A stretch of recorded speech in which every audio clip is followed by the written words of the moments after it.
Essa aqui está um mensagem de Law and Success, especialmente para o empresário que também carga com a medida que o nosso governo vem para nos batalhar, para nos brincar contra o vírus de corona. Misa e me imaginami que agora aqui está uma temporada super difícil.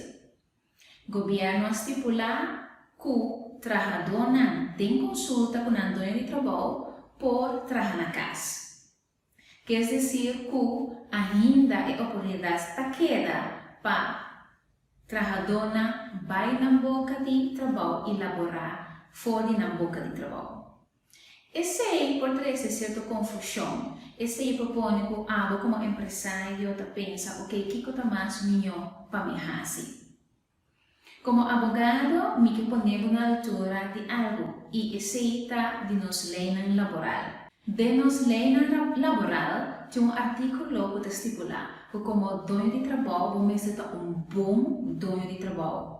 E artigo avisa que por lo general, dono de trabalho tem que percorrer para fazer ou que assim fazer lo que bom dono de trabalho, em geral, lo tem que fazer ou que assim fazer.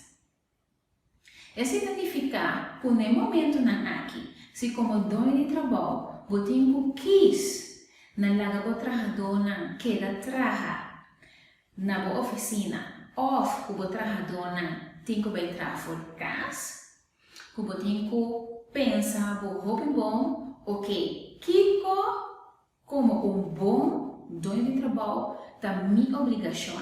Que é o que eu tenho que fazer, ou que assim fazer, para me proteger a saúde de meu trabalhador, me proteger a saúde de meu cliente, me proteger minha saúde.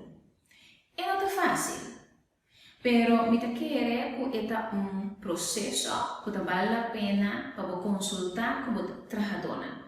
Para sombra tanto vale para tomar uma decisão, por exemplo, que o trabalhador tem que bem trabalho, pero que não está assim confundir, não está se preocupar, que não está no trabalho, pero a la vez não está trabalho. Esse é algo que eu tenho que ver.